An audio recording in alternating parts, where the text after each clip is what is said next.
unfamiliar with you, please just tell us your name, a little bit about your background, and really what you've been doing for the last several years.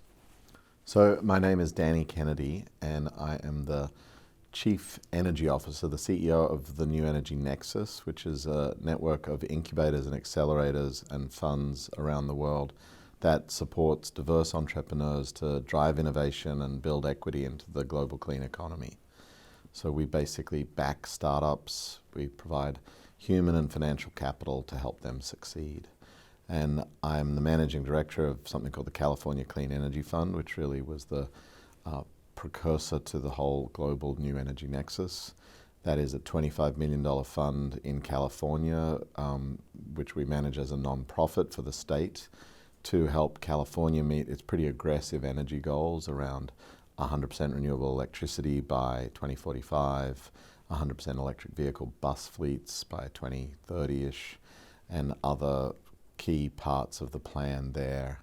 And we're really replicating a lot of the experience in California to go solar and wind and electric vehicle and to electrify buildings, and trying to bring a lot of the learnings and know-how from that experience to the rest of the states and around the world with the new Energy Nexus.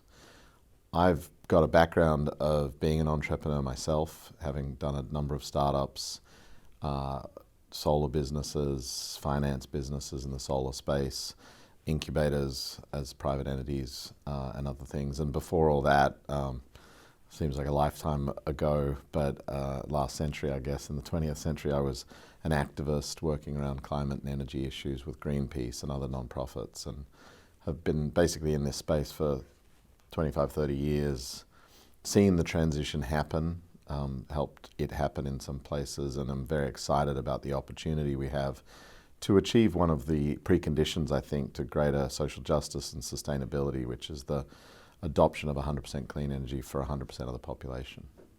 Tell us what your book is about, Rooftop Revolution, how solar power can save our economy and our planet from dirty energy.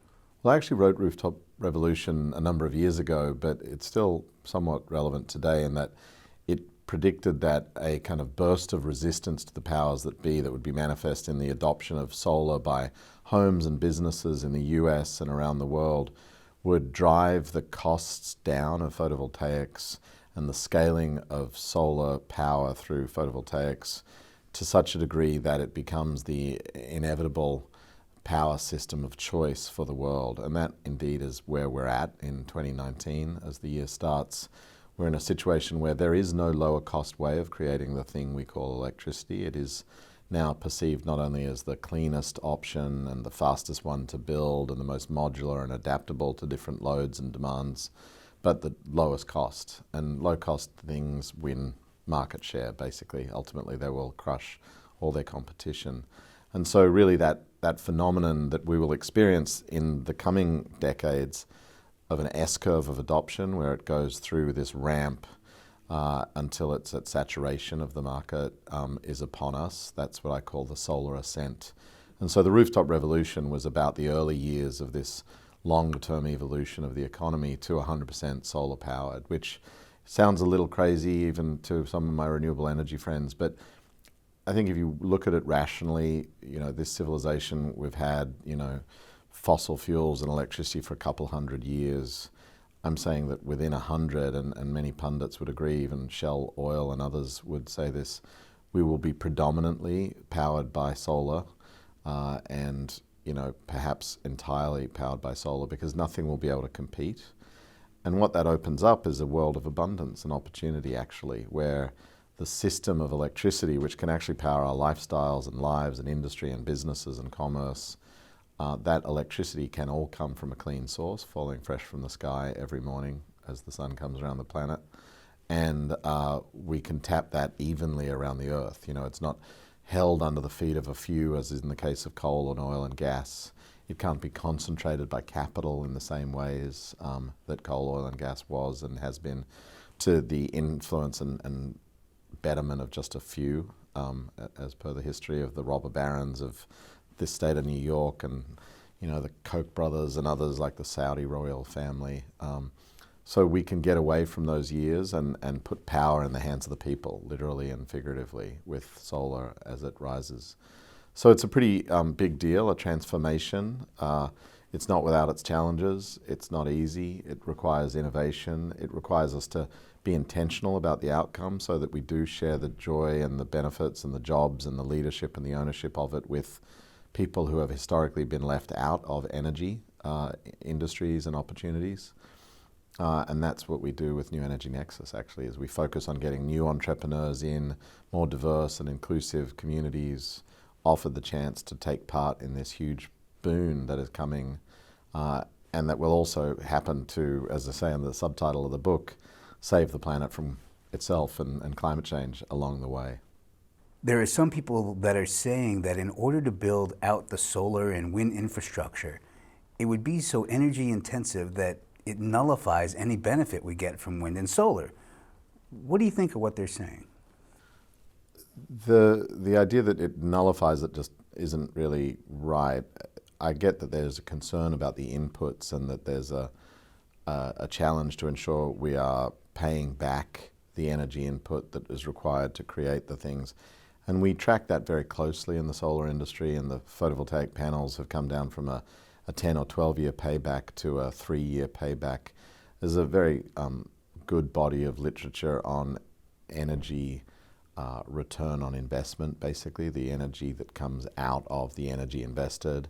And, you know, we have long surpassed now fossil fuels, partly because the fossil fuel industry is going to the more extreme extraction ends of the universe, you know, the tar sands of Canada and the heavy oils of Venezuela and the fracking fields of America. And these things mean that you intentionally create a lot more or use a lot more energy to get those barrels of oil and tons of gas out of the ground.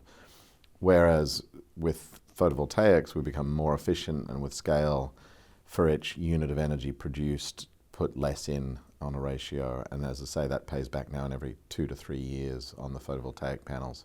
It's not to say it's not a concern, and we need to look at the closed loop nature of production, the possibility to recycle all the materials that go into it. And with the scaling of this industry, there will be real constraints on materials, particularly not so much for silicon, which is sand of a kind, but for lithium, cobalt, the ingredients that go into batteries, which are becoming critical to the whole transition. And we have to manage for that and plan for that and do differently. And always, you know, efficiency first and reduce, reuse and recycle are tenets of the future better and more sustainable lifestyle and businesses and polities that we have to build to be attuned to that, and always think about the materials throughput and be as minimally invasive and maximally efficient as we can.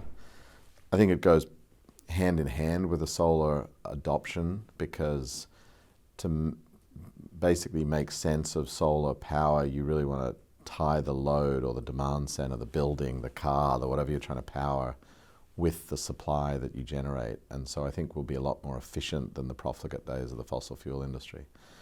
All to say, I don't think the analysis is entirely right that it's a moot point. You know, we can't do this. Rather, that we should be very careful and look to the prior informed consent of all the communities that are impacted by the process. We should try to make it as sustainable as possible. We should try to make it as efficient as possible and reuse and recycle all the components and materials and build that in up front so that it's a closed loop design process to ensure the minimal footprint.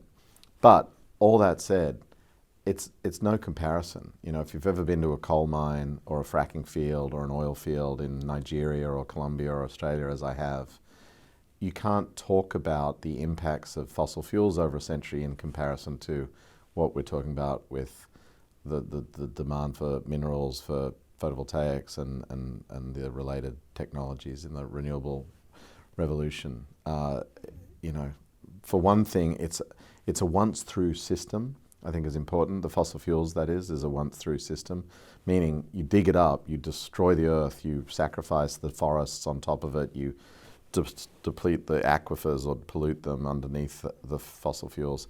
You dig them up and you burn them once and done, and then all that carbon's in the atmosphere forever. Well, not forever, but cycled through the atmosphere. With renewables, we're talking about digging stuff up, no doubt, and that has a big footprint. But you can recycle that. It has that potential at least. It's a reuse scenario. And then the energy that it's taking from the sky comes every day. It's income to the planet. The only kind of income there is. Everything else is an asset that we're depleting when we dig it up. But the solar power itself, the insulation as we call it in the business, that's income every day that we get to spend. And it's a blessing on this earth that we should work out how to use so we can run our civilization safely. How does a person go about running their house on solar energy? So in California, the building code has just been adopted in the last year, in 2018, that says that all new homes from 2020 have to be zero net energy. So in other words, if you're a home builder or you're a fixer-upper, bought a piece of land, want to build a house, you have to build a house that produces as much energy as it consumes, which basically means you need to have solar on it or a geothermal heat pump or some other innovative power production system. And the easiest way to answer your question about how do you run a house on solar energy is you have some solar power on the home, and the panels, the solar capacity, if you will produce enough electricity over time that you'll at times be trading it out into the grid. You'll be grid connected, but you'll get a credit for what you put out to the grid to your neighbors or the business down the street or whoever consumes that power. Electricity sort of tends to work like water, and it flows to the point of use. And so if you've got a home and you're at work and there's no load except the refrigerator in your house at the time that the solar panels are cranking because it's midday on California, you're putting a lot of juice out into the system, and you get a credit for all that. And then at night when you come home and your solar panels aren't producing and you're pulling power from the grid to run your TV or cook your dinner on your induction stove, you tick down those credits. And under that scenario, we are now required by law for every new home in California to run at zero net energy. It's not rocket science. My house does it. I have an electric vehicle which also gets fueled by my solar power under that system. We know how to do it. The home builders of California are doing it now at scale, tens of thousands of units annually. And that will be the building standard of America soon, because as California goes, so goes the nation, and then the world. And it's really not that hard. It portends a really different future for the utility system that we built in the 19th and 20th centuries here in New York State, actually, first time, around Niagara and Edison and Westinghouse and Tesla and those people playing with AC and DC and all that stuff. And God bless them, they gave us electricity, but they also gave us coal and the burning of it and changed the climate. And so we've realized we have to get off that 100 years later, stop burning the coal. And what we've realized too is that probably means moving away from the centralized energy architecture that they built around those coal plants. They were so dirty and polluting that even though Edison initially thought they would all be coal plants in the neighborhoods, one per block sort of thing, they realized that distributed architecture for coal wouldn't cut it because the pollution locally would be too intense. So instead, he and his business partner bargained with cities and decided to build things out of sight, out of mind, out in the suburbs and beyond, and ship electricity long distance on transmission systems into markets to sell light at night on the streets to the towns. And in return, they got a monopoly given to them. And then those central station hub and spoke systems, the Edison businesses around America became kind of the mental model by which people built out electricity. With the solar power future that we're going to, that system isn't as sensible. I think there will be a period of transition where we depend on it a lot, but we use solar farms at the end of those long distance transmission lines. And that's fine because they're clean, they're not dirty. But in the end of the day, we're going to put the power production right next to the power use because we can. And any piece of copper between supply and demand is a cost. So if your building can produce all the power that you need, why wouldn't you? Why would you pay for some off-site provider to ship electricity which is lost at some rate of inefficiency across the wire every time you ship it? we have technologies that are available today for photovoltaic roof shingles, but also windows. Every window glass could be producing power for the house behind it. Every sidewalk could be photovoltaic. In the Netherlands, they're building bike tracks out of photovoltaic material. In China, they're building roads, and in Germany and France also, and Japan. So I believe in the future we'll have the skin of every building, some of the surface of our cities producing power. We'll capture it for uses locally, different loads or demands that we'll apply it to. And the electricity grid will be much different. It'll be just about that arbitrage of electrons from one to another nearby, rather than the long distance transmission of electricity over those distances. That's a long-winded way to say how you do it is not beyond us. This is not rocket science. We actually do this by the tens of thousands. Bangladesh is deploying 50,000 solar homes a month right now. And all those people, the only electricity they get is their solar power. So they're doing 50,000 a month. Of course, they have a different standard of living to the United States, but for them that's a blessing, because it means not burning wood or kerosene or whatever the local air pollution, indoor air pollution alternative is. We, as I say, in California are doing it by the tens of thousands with new homes, and have to by law from 2020 onwards. So not hard, just something we've got to do.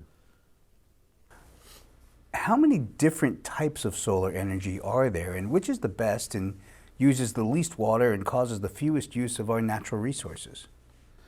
So, solar power is this income that I say we get from space that falls on the Earth every day through the atmosphere, and it's captured in a bunch of different technologies, to be frank. I include amongst them pretty much all fossil fuels too. They're a form of solar power. It's just the dumbest, most inefficient set. That being plant material from 200 million years ago. So when sunlight fell on Earth, you saw plants grow and capture that sunlight, turn it into stored energy in the form of chemical bonds in plants. We come along 200 million years later, dig it up, burn it to boil water, to drive these inefficient machines called turbines, and then ship electricity through wires that lose half of it as heat.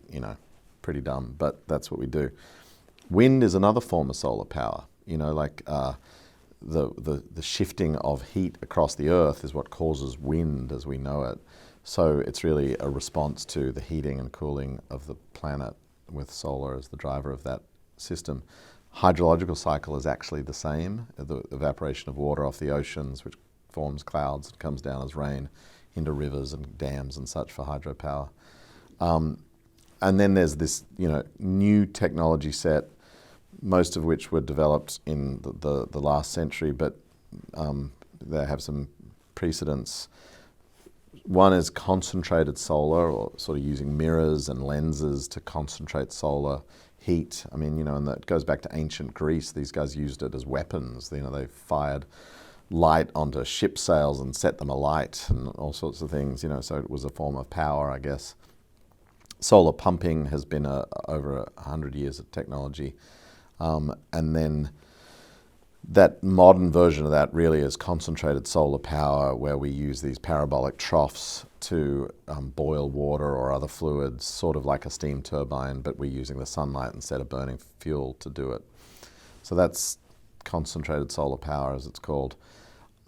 In 1954, at Bell Labs in New Jersey, along came photovoltaics. So this is a whole new brand of technology, a very different approach, basically a reverse LED or some kind of semiconductor, wherein you put, instead of putting electricity onto something and then a light comes out of it, as with an LED, you put light onto something and electricity comes out of it. And it's really that simple. It's a magic machine to some. You shine a light on it, and electricity falls out the other side. As I say, we started that in 1954. It really caught on in the 70s for satellites and such. We used it for very expensive applications to power satellite and telecommunications and so on. And then it scaled, and sort of turn of the century started to become low cost enough for terrestrial applications. As it scaled, we've seen a learning curve. where it's dropped in cost about 21% or more for every doubling of volume of manufacturing. So as we've become really big in production of solar panels, it's become really, really cheap, and every year it gets cheaper. But as to the question of what resources are also utilized, photovoltaics are by far and away the least footprint of all of those. They don't require the water to clean or to boil. I mean, you know, fossil fuels, going back to that form of solar power of a kind, you boil water, it turns into steam and goes in the atmosphere. You know, you're literally boiling away lakes and aquifers and all sorts of stuff. An enormous amount of the surface waters of the United States are wasted through fossil fuel power generation and nuclear power generation, which is one we didn't mention as we ran through the list of technologies, and is a kind of stardust, if you will, the uranium. Yeah, you have very small footprint relative to the other ones in photovoltaics. You do have process chemicals in the manufacturing phase of the photovoltaic life cycle, which are important to control and keep closed loop, so as not to allow toxins into the environment. But you know, really, there's no pollution coming off these things. There's no carbon dioxide coming out of them. There's no air pollution. It's not pure, but it's pretty bloody close. If everyone wanted to, how long would it take to make the United States run 100% on sustainable energy? I mean, you know, if the United States puts its mind to something, I think it can do it in a remarkably rapid period of time. If you look at the war effort mounted in the 40s, you know, we shifted from, I can't remember exactly how many tens of thousands of men under arms to 15 million who were serving all over the planet in vehicles and vessels that we hadn't even conjured prior, like the jet plane. And we had produced more material for ourselves and our allies than, you know, all of human civilization before it. So if we mounted that sort of effort to respond to this threat, this climate threat, we could do this in a matter of years, not decades. Even if you don't apply the war footing methodology and instead look at sort of transitions of major economies from one energy system to another, you think about the adoption of the automobile after the horse-drawn cart in the United States. It was about a 15-year phenomenon. Americans at the turn of the 19th, 20th centuries went around in horse and buggies, if not on foot. By 1917, 1920, automobiles had taken over, electric and internal combustion engine automobiles, but nonetheless they displaced the horse entirely in a couple of decades. Great Britain, the United Kingdom, got off coal and shifted to gas in the 1980s, not because of an environmental concern, but because Margaret Thatcher wanted to break the unions in the coal mines. But they did it in a decade. The country that had invented coal-powered industrialization shifted to another energy system in a decade. So, you know, we put our minds to these things, we can do them, no question. You've lived it with cell phones. You know, landline telephony was the default. There was no question. Who has a landline today? None. Not one person. You know, like they're barely there. Who doesn't have a cell phone today on Earth? There are more cell phones than humans. And they're supercomputers. They're better, they're cheaper, they work faster and all the rest. That's what we're seeing with clean energy, where we've got an incumbency that's very well entrenched. It has a lot of political clout and vested interest behind it, but it provides a shitty service that is expensive and unreliable and killing the planet. And, you know, we're gonna shift to the clean options we have in front of us really rapidly, even if we don't have the political will, the sort of, you know, the kind of leadership that you had in wartime America demanding it. Clearly we're not going to get that from this White House, but we are getting the signals from California and from New York that are both committed to 100%. In fact, 13 governors across the United States in the November 2018 elections ran on 100% platforms. Not soon enough, to your question. It's probably the political will is not yet where it should be, but we will do this, and we'll do it in a surprisingly quick amount of time. I've been in this game long enough to have gone from when the rise of solar was impossible when I started. People thought I was a crazy idiot. Now I've, made a career out of it, started businesses, made money, employed thousands of people, fed their families, created opportunity and wealth across the country and saved people money with the service, and seen it go from impossible to inevitable. Now that's the talk. Like I said earlier, Shell and everyone will admit we will go to solar over time, but they think, next century sort of stuff. I just think the challenge is to make it happen immediately. So it has to go from inevitable to immediate. And that's the task today. Is there a difference between solar today versus 5, 10, 20, 30 years ago? Solar panels improve incrementally. It's the same fundamental chemistry and technology. They're silicon doped with a small amount of chemicals to exhibit this photoelectric effect, which is what they use to capture sunlight and turn photons into electrons. We have tested some other versions of the dominant photovoltaic cell. We've used thin film technologies like gallium arsenide and copper, indium, galenium, and selenide, but we're really sticking with the silicon form factor. It changes incrementally annually. The scientists are always perfecting and tinkering.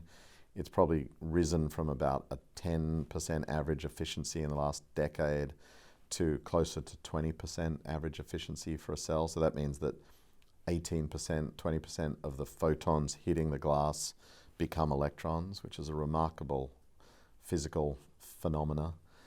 They think theoretically they can get to 30%. So it will shift through time. But, the core device, a glass box with some silicon cells wrapped in an aluminium frame and glass sandwich, has not really changed that much. The stuff that goes with it is changing. The power electronics, they're becoming smarter so that these devices can arbitrage the electrons they produce. They can sort of sell them in real time, like an internet, shifting bits and bytes of data across a network. That's going to be the future we move to, and that's a big opportunity space. Things like blockchain come to play. And then there's storage, which is now going increasingly hand in hand with solar because, as many pundits and skeptics will say, the sun doesn't shine all the time. And so you've got to store this. That's true. The good news is we know when the sun does shine, it works on a very consistent track, and we know the exact times and dates. And if that changes, we've got bigger problems than whether the electricity is working. So we can calculate how much solar will come, and then we can build out the storage capacity required to manage the rest of the time. And that's what we're doing increasingly. And storage comes in electrochemical, batteries, it comes in pump storage technologies, new kinetic technologies, and that's another opportunity space. So with what I do, we back entrepreneurs and startups in this space, and a lot of them are more in the software that are choreographing the electrons to meet supply, make demand just in time, or to build batteries and the components of the grid of the future, which is going to be one built around more distributed energy resources, the one where the sidewalk is producing power, the car is storing it and selling it back to the grid, and it's a much more interactive network reality, a layered architecture of different scales of loads and demand centers and supply, and all of those assets in that distributed energy resource network are managed by intelligence, software of a kind. So that's where we play as investors.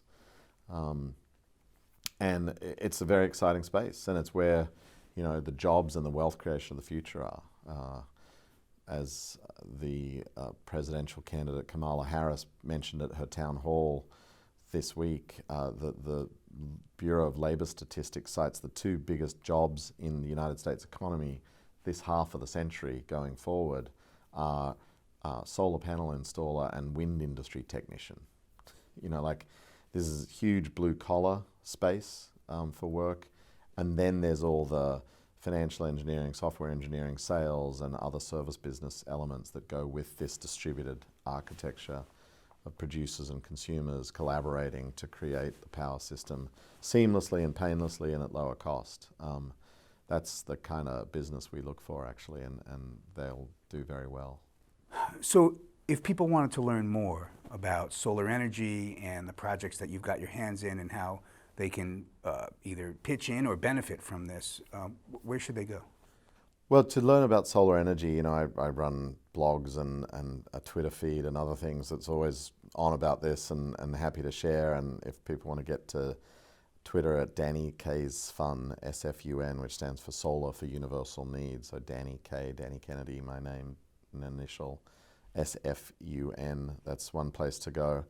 I would recommend also, if they're interested in getting involved in the industry, the new Energy Nexus website, EnergyNexus.co, is a good resource for entrepreneurs and others that want to start businesses and see what opportunities there are in the space.